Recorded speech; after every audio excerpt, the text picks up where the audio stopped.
Ou à ce que ça me fasse autant d'effet. C'est super perturbant parce que tu sens tout ton corps tomber. En fait, tu as la sensation que tu as quand tu fais un malaise, mais là, devant toute une équipe et des caméras. Paupières lourdes et pesantes, lourdes et pesantes, lourdes et pesantes. Dormir. Calme, détendu, relâché, tout va très très bien. Paupières lourdes et pesantes, lourdes et pesantes, lourdes et pesantes, lourdes et pesantes. Dormir, sommeil profond. Paupières lourdes et pesantes, lourdes et pesantes, lourdes et pesantes, lourdes et pesantes. Dormez. Dormir, sommeil profond. Détendez-vous, relâchez-vous. Paupières lourdes et pesantes. Dormez. Dormir, sommeil profond. Calme, détendu, relâché, tout va très très bien. Merveilleusement bien. Calme, détendu, relâché. Dormez. Dormez. Vous êtes conscient de votre environnement, conscient de ce qui se passe autour de vous, mais votre corps ne peut plus bouger. C'est normal. Au compte de 3, vous allez vous réveiller toujours dans cet état hypnotique, somnambulique. 3, 2, 1. Réveillez-vous dans cet état hypnotique, somnambulique. Réveillez-vous dans cet état hypnotique, elle est fatiguée, hein, somnambulique. Réveillez-vous. Tout va très très bien. Ça va? Installez-vous. Venez. Installez-vous ici. On a l'impression qu'ils sont vraiment sur une autre planète, quoi. Et pourtant, ils sont dans un état de conscience modifié. C'est normal. Maintenant, ce qui est marrant, c'est que une fois que j'ai hypnotisé une fois, instantanément, le fait de les toucher, ils vont s'endormir. C'est ça qui est génial. Instantanément, ici, quand madame va me toucher, mais bien stable sur vos jambes, dormez. Hop là! Il faut toujours, vous voyez, il faut être très vigilant, parce qu'il y en a qui peuvent se faire quand même mal. Bon là, regardez bien, fixez ma main ici. 3, 2, 1, dormez. Excellent sujet ici. La personne que je touche au niveau de l'épaule maintenant, votre prénom n'existe plus. Il n'a jamais existé. Au compte de 3, il sera pour vous impossible de le prononcer, ni même de vous en rappeler. Votre prénom disparaît maintenant avec le 1, maintenant. Avec le 2, il n'a jamais existé.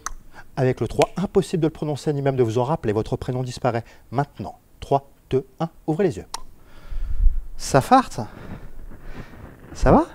Enchanté, Jérémy Illusion. Votre prénom, c'est? Je sais pas. Moi, je m'appelle Jérémy Illusion. Votre prénom? Je sais pas. Tu sais pas.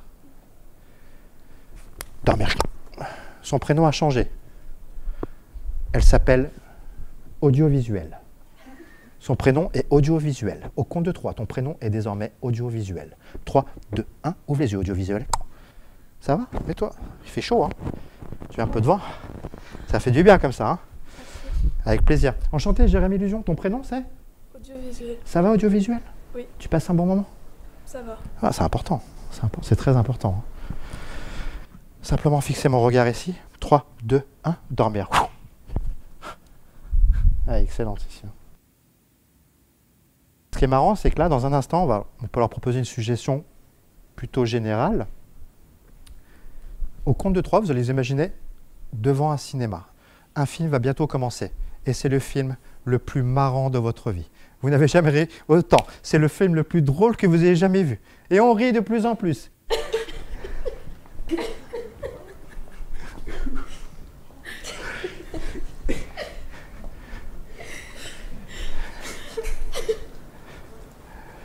Vous voyez, les réactions sont totalement différentes. Madame réagit bien à cette suggestion. Monsieur, un peu moins. Vous voyez? D'une personne à l'autre, c'est ça. On ne sait pas ce qui va se passer, Ça s'appelle l'hypnose.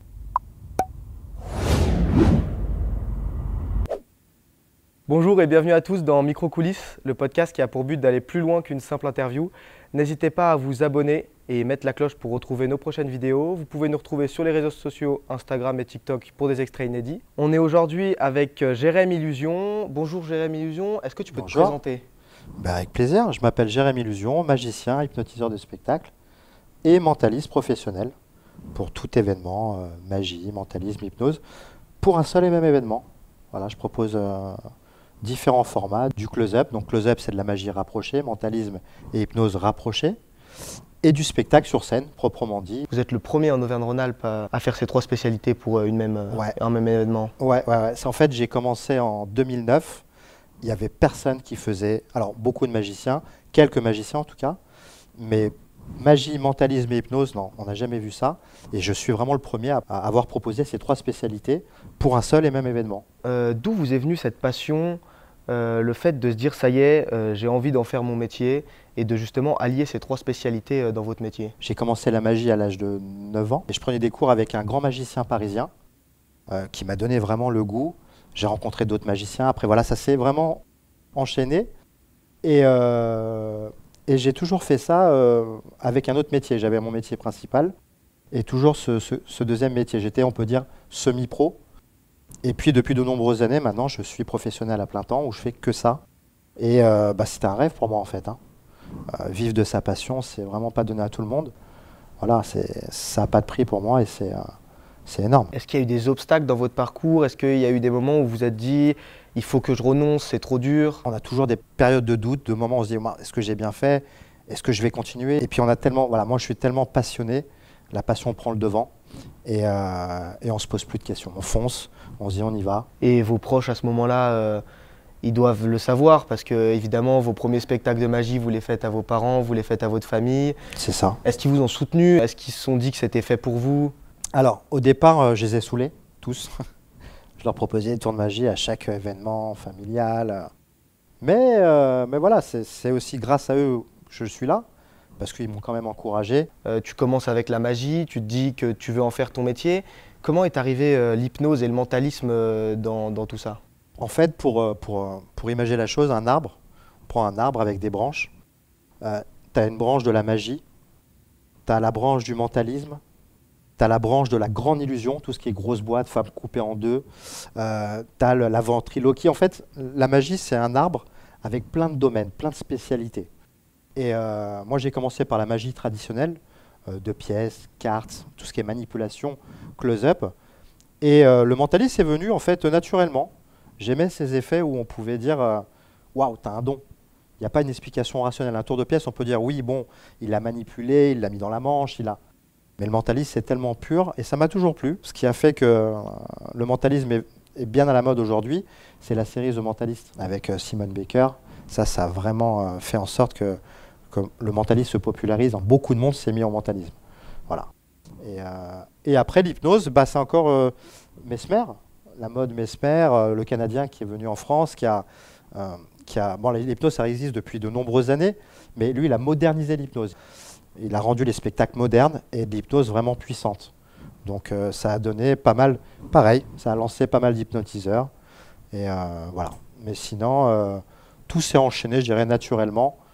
Et je trouve que ces 3 spécialités se marient bien. Parce que mentalisme, hypnose, on peut dire, c'est un lien avec le cerveau. La magie, la magie, bon, c'est de la manipulation, mais voilà, tout se marie très très bien ensemble. Tu as appris tout seul avec des vidéos? Est-ce que tu as eu des profs? Alors moi, mon camarade de classe, c'était Harry Potter. Je rigole. Non, après, il y a des écoles de magie. Il y a même aujourd'hui des bacs de magie. Bon, après, voilà, chacun en pense qu'il veut. Moi, je me suis formé pas mal tout seul. Et j'ai eu des profs pour commencer, ouais, comme je te disais. J'ai eu Gilles Arthur, grand magicien parisien, qui est aujourd'hui l'organisateur des Mandrakes d'Or, qui lui est plus basé sur la grande illusion. À l'époque, il faisait carrément léviter un hôtel de ville, un bâtiment. Il était vraiment basé sur la grande illusion. Mais c'est lui qui a commencé à me donner mes premières armes, on va dire, en magie. Après, j'en ai eu d'autres très connus. Dan Leclerc, grand magicien aussi, qui a inventé quelques tours, qui m'a donné aussi cette passion et ce goût et cette envie de continuer. Puis après, moi j'étais à l'époque de David Copperfield, grand magicien américain. Il y avait des émissions à l'époque à la télé en plus française, où on pouvait voir ses numéros sur scène.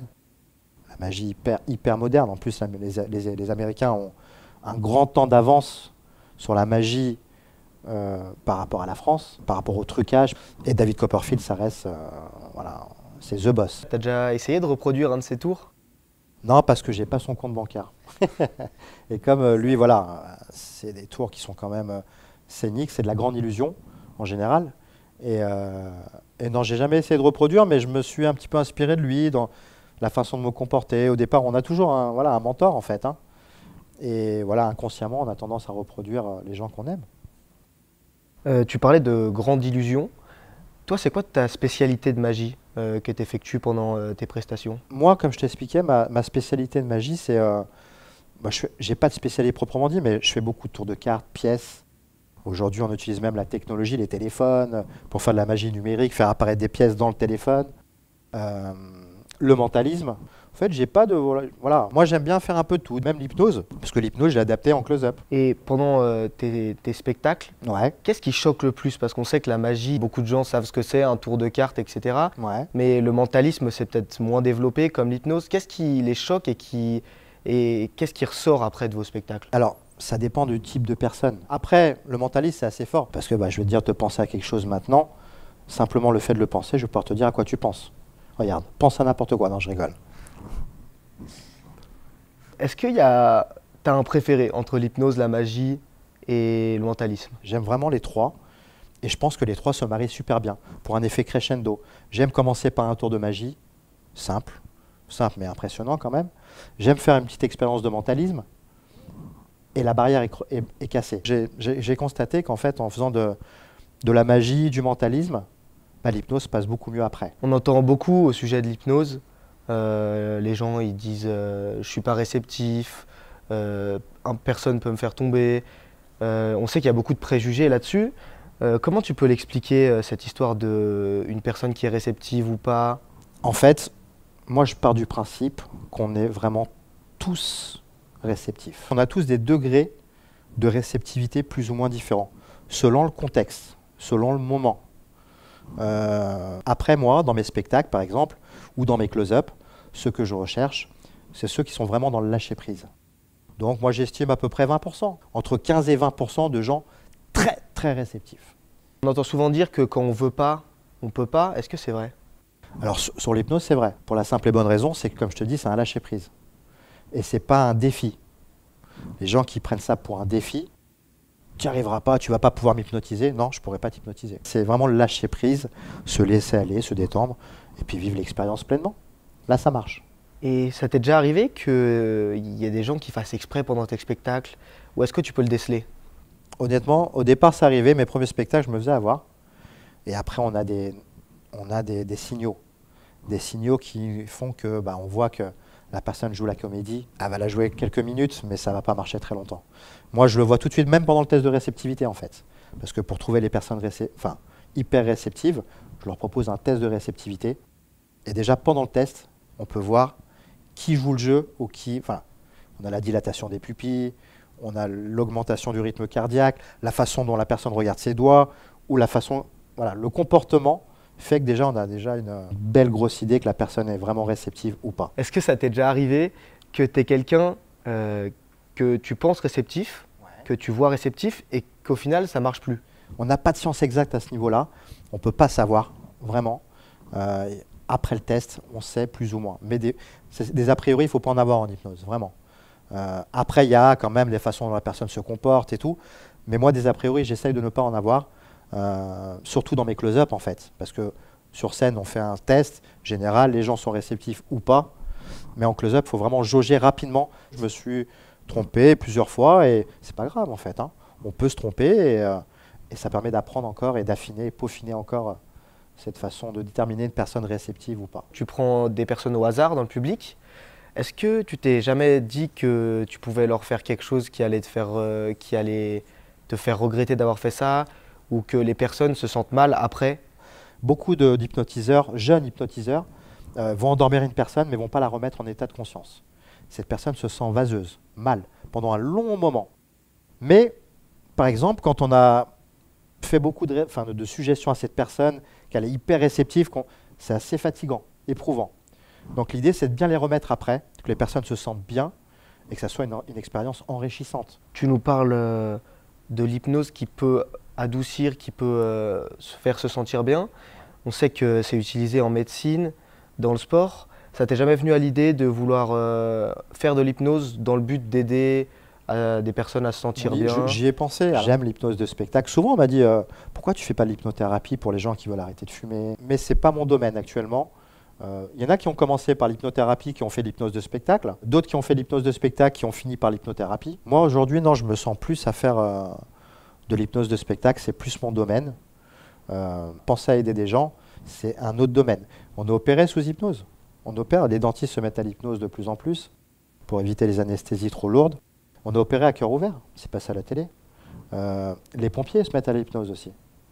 De plus en plus, pour les personnes accidentées, pour les évader mentalement, eh ben, on fait appel à l'hypnose. Les tatoueurs, pendant le tatouage, la personne est sous hypnose et ressent beaucoup moins la douleur. Les infirmières se mettent de plus en plus à l'hypnose aussi, on leur apprend, il y a des formations en interne pour pouvoir apprendre l'hypnose et même soulager un patient, sans parler de le faire partir, mais le détendre, le relaxer, parce que pour moi, l'hypnose, pour résumer en général, c'est avant tout de la détente et de la relaxation. Quelles sont les qualités requises pour faire un bon hypnotiseur, un bon mentaliste ou un bon magicien? Je pense que tout se travaille. Alors, la magie, par exemple, je peux prendre le tour de magie le plus simple du monde. Quand je dis le plus simple, c'est dans le trucage. Mais en le présentant avec une belle histoire, eh ben, ça devient un super tour de magie. Le mentaliste, pareil. Le mentaliste, c'est beaucoup sur l'histoire que tu vas raconter, la présentation de ton numéro. L'hypnose, c'est de la science. Donc, ça reste...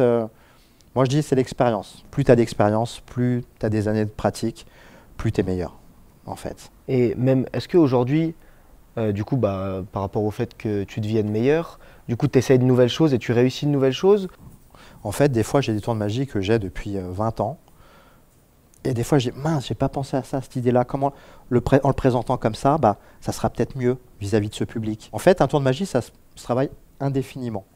Et on peut tout améliorer, et même le mentaliste d'ailleurs. Est-ce qu'il t'est déjà arrivé une anecdote marquante que tu te rappelles aujourd'hui en rigolant, par exemple en hypnose, quelqu'un qui fait quelque chose d'assez marrant ou quelqu'un qui veut pas se réveiller? J'ai eu des choses, alors, en hypnose, pour prendre l'hypnose, des fois je propose des suggestions assez drôles et des fois je fais gagner, bon ça c'est une suggestion plutôt classique, je fais gagner les gens au loto. Donc les gens ont l'impression qu'ils ont gagné 100 millions d'euros. Ils sont complètement fous sur scène. Ils disent, waouh, j'ai gagné, ma vie a changé. Et un jour, un père de famille était sur scène.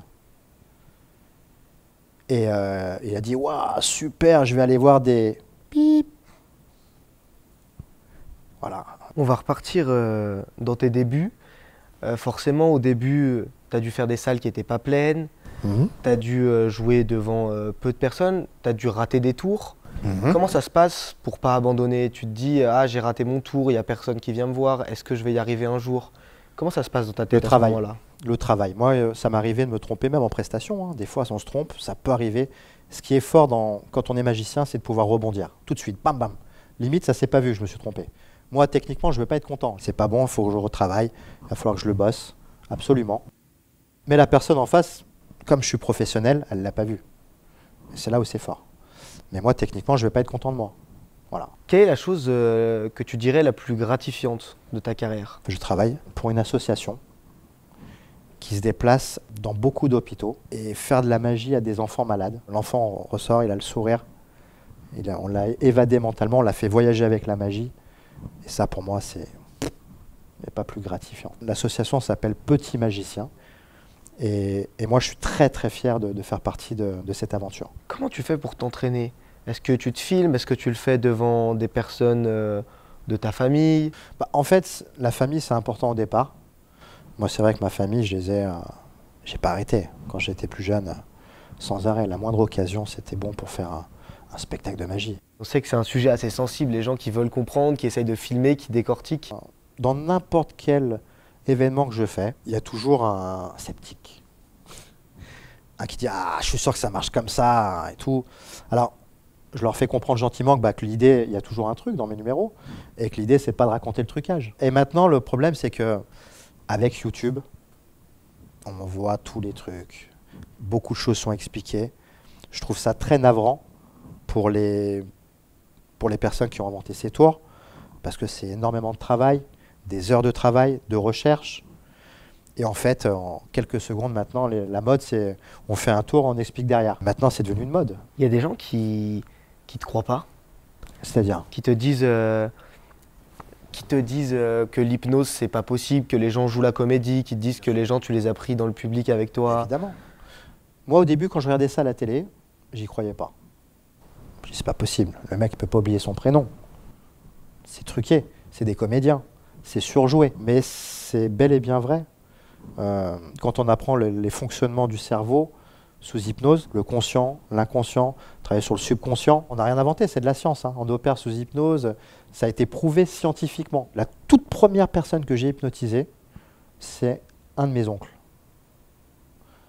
Il était chez moi et tout, on a fait le test, il est tombé. J'étais en panique. Je dis, mais comment, c'est moi qui ai fait ça?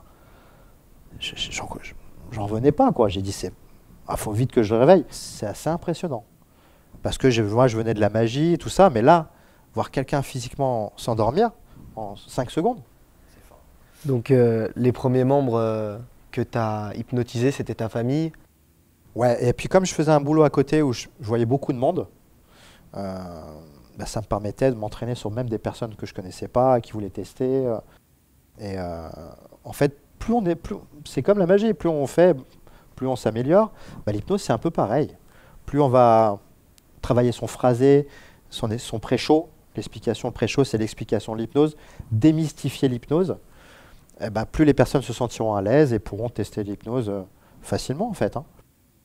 Est-ce que ça peut arriver qu'on se rate en tant qu'hypnotiseur, de ne pas réussir à réveiller la personne, par exemple? Est-ce que c'est possible? Non, non. En fait, même si j'hypnotisais une personne, je la laisse pas. Par exemple, je t'endors là, tu t'endors, je m'en vais. Tu vas dire, mais comment je vais me réveiller? En fait, le fait que l'hypnotiseur ne te stimule plus, tu vas revenir tout doucement à la conscience. Voilà. Donc en fait, voilà. Si l'hypnotiseur te dit, tu dors, tu entends ma voix, tu te concentres sur ma voix, si tu veux, stimulé par l'hypnotiseur. Mais le fait que je te laisse dormir, tu vas te réveiller, tu vas revenir à la conscience automatiquement. Ça n'existe pas, ça. Non, vraiment. Est-ce que tu as observé une évolution depuis que tu es dans le métier? Comme je te disais, moi j'étais le premier hypnotiseur en région Rhône-Alpes à faire de la magie, du mentalisme et de l'hypnose. J'étais le seul. Quand je disais ça aux gens, ils disaient « Waouh, je te veux ».